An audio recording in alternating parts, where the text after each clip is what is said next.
Next, the countdown to sequestration. It's 7 days away before those mandatory budget cuts take effect.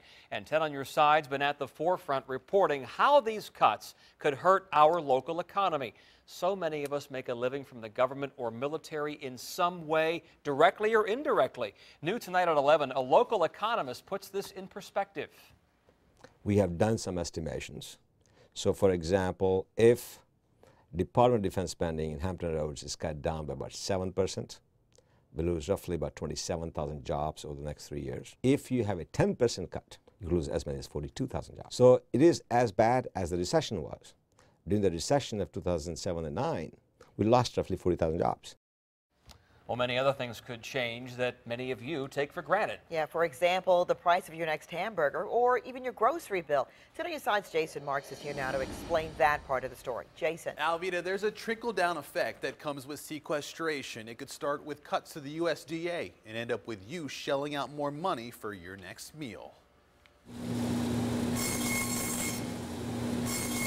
You'd think in a place where cutting beef is the norm. We've been in business roughly 75 years.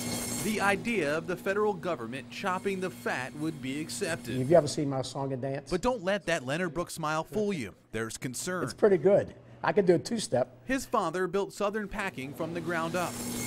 Now the lack of progress on the Congress floor could bring his walls down. I would imagine like 80 to 90% of the meat in this country is processed under federal meat inspection. And in here, things are no different. Every day, a USDA inspector comes in to make sure the operation is up to code. Where are you going to get meat from if it's not inspected? And that's the concern here. Sequestration also threatens the USDA. The federal safety program is looking at a $51 million cut. That means fewer food inspectors on the job and potential closings to meat and poultry plants. We can't work with it if the USDA is not working. The inspectors don't know whether or not they're going to be furloughed permanently or part-time. And if so, what's going to happen to the meat industry? And eventually, the steak which would end up on your table will cost you more. After the processing in this country it gets cut in half, prices will skyrocket because there will be a shortage. Without daily inspection, Southern Packing could have to close its doors a few days per week. If you're not open, you can't make any money. There's no other way to slice it.